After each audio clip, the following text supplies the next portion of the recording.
So a major shake-up seems to be underway at the top of South Africa's Crime Intelligence Unit, with arrests of senior police officers, including divisional crime intelligence head Dumisani Khumalo, and it has sent shockwaves through the SAPS.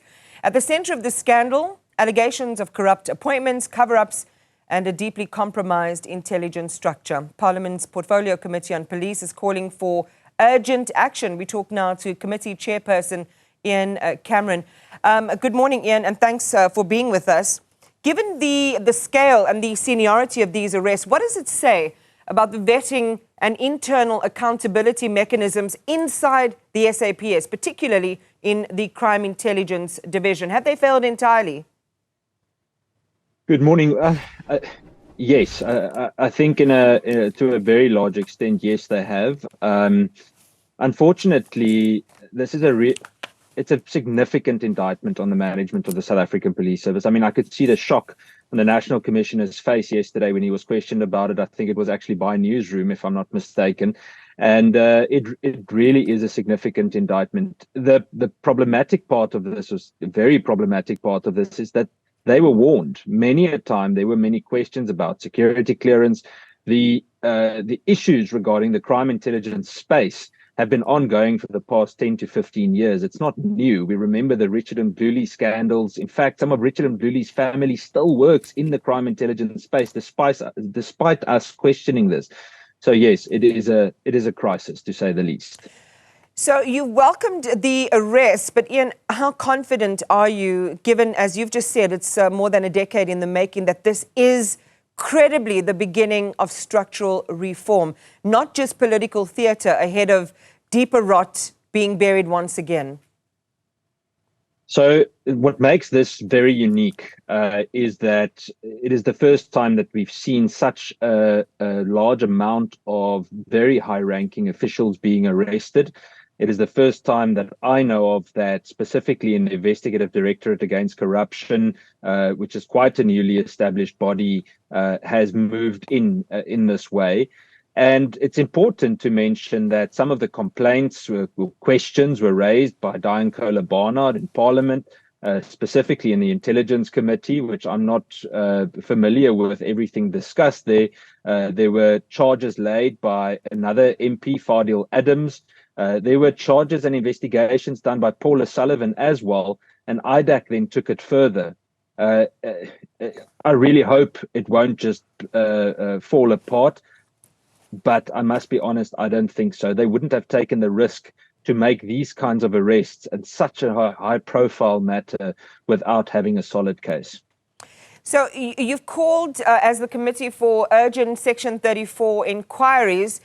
The concern is, can we trust SAPS to investigate itself when so many of its internal systems seem to have been captured or manipulated, as we saw in the case of Brigadier Dineo Mukwele's appointment? Isn't it very interesting? I think it's a very important question, because if you look at a lot of the appointments and a lot of the people that have been arrested are the very appointments made by the previous Minister of Police or punted by the previous Minister of Police, Minister Cele. It's also interesting that I think, yes, in a certain extent, we can trust some of the processes. The Section 36, boards that need to be held have shown success in the last few months. I know of 2 generals that have been dismissed after such hearings, and I think it can be done for more. The problem that the South African Police Service management now has, that, remember, it's already a resolution of Parliament that they must go through a skills audit process, so that's going to be scrutinized. And then I think there's going to be far more linked to these cases. Remember that for significant corruption that is being speculated or alleged at the moment to have built a network the way that it has, it is something that needs a much bigger network. So I think it's the tip of the iceberg. I think a lot more will come out after this, and it's going to be very interesting to see who or what follows next. I want to circle back to the networks in a minute, but you mentioned Becky Cele. Shouldn't the National Police Commissioner and the former Minister, Becky Cele, also be held to account for either enabling or overlooking these appointments and the internal decay, especially considering that Khumalo also reported directly to Cele outside formal structures? Yeah, it'll be very difficult to do so for the previous Minister of Police, unless there's some kind of a other transgression or misconduct that can be proved that is worth investigating.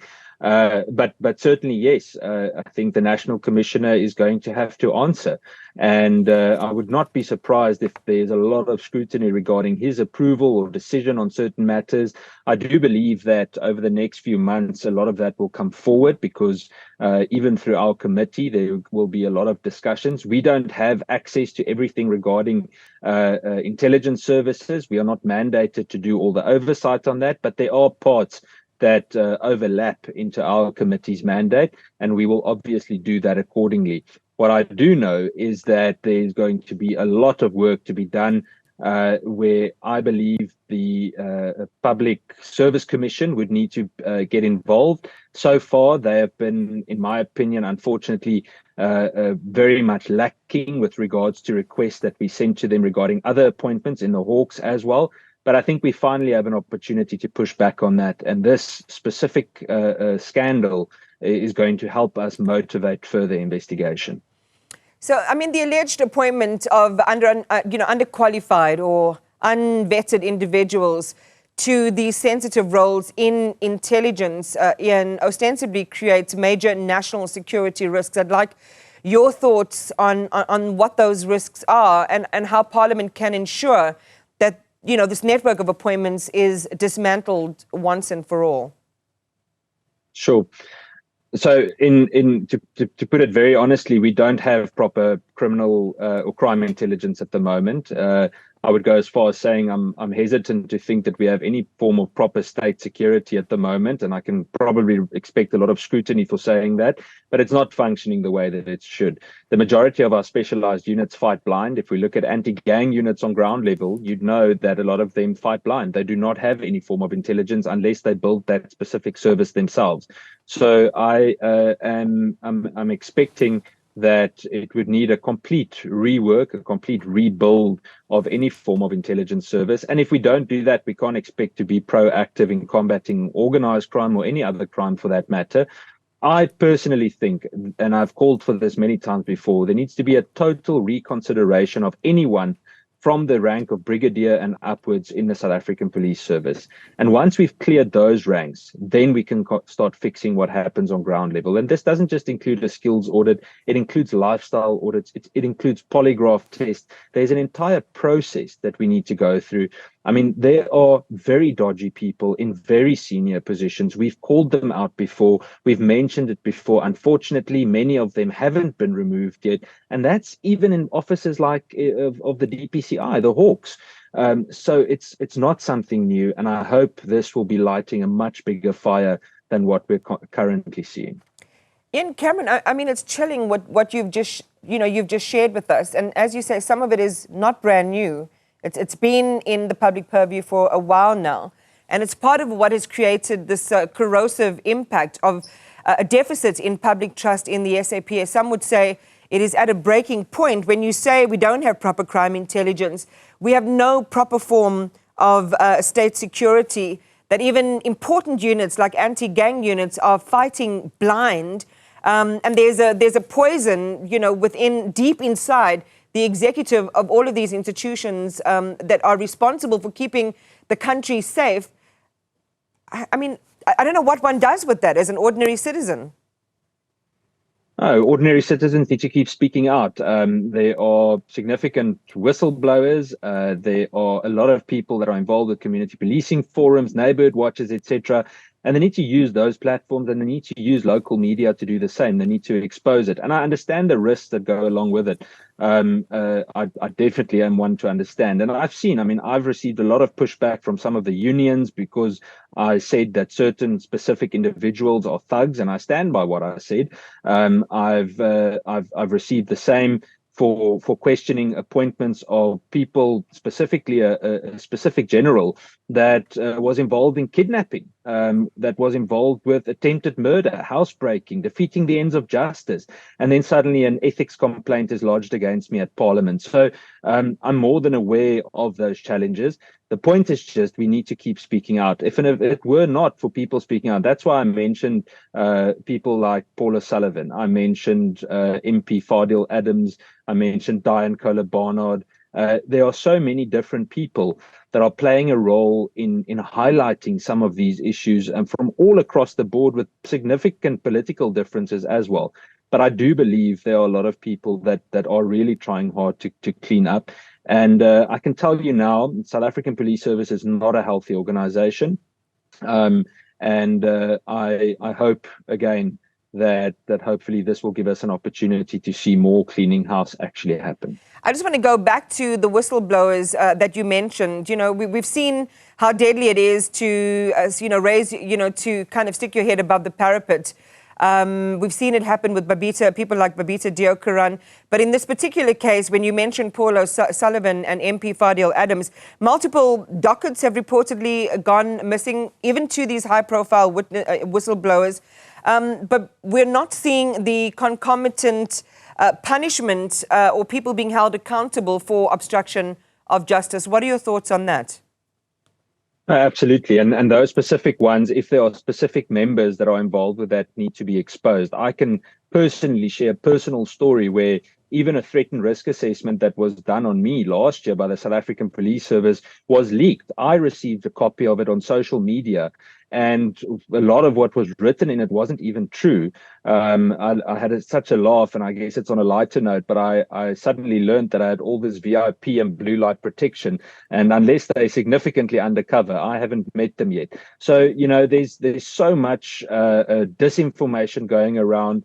I think what's critical about it is that each individual matter must be followed up. We must use every single remedy to our disposal to do it. A lot of them, unfortunately, and to be very honest, are compromised. But I, again, do believe that there are people that are trying to turn the ship, and we can do it. Yeah, I just want to raise something which I'm just receiving, so I haven't been able to really scrutinize it for myself. Just a note from someone who says that you were cozy with Dumisani Khumalo, making that allegation. I just want you to perhaps just reflect on, you know, what the nature of that relationship might have been, and when people tried to bring information to you around corruption in crime intelligence that involved him as well. Saying that they were rebuffed. What is your comment on that, Ian? Yeah, no, so the specific person that shared that message was Patricia Mashale. She was actually the one that shared a lot of information, putting myself and my family at risk with a report that was leaked about a threat and risk assessment that was done on me about protection that I never received. And that's when it was alleged that me and the minister and the National Commission at some stage in December, while I was busy cycling in Paarl on the mountain, apparently met with Khumalo. Now, let's set the record straight. I've met Dumisani Khumalo once in my life. I met him at the Crime Summit in Gauteng. Never ever spoken to him before or after that. And I think it's very important also that the air is cleared regarding the disinformation around me that was spread by the so-called whistleblower. The reason I say that is because it was stated that counterintelligence shouldn't have done my threat and risk assessment. Now, if you understand the policing environment, you would know that if the potential risk comes from inside the South African Police Service, you would know that it is the mandate, or can be the mandate, of counterintelligence to do such a threat and risk assessment. Nevertheless, and this is a very sad indictment of the South African Police Service, despite 2 threat and risk assessments, the second one had to be redone. It was indicated that they do not have capacity for any formal protection despite findings of that specific threat and risk assessment. So I would advise that if whistleblowers want to share certain things, get their facts straight. This is now the first time that I've shared so much openly and private information, but it is important that I'm not going to allow my name and my integrity to be questioned because people are trying to score points on social media.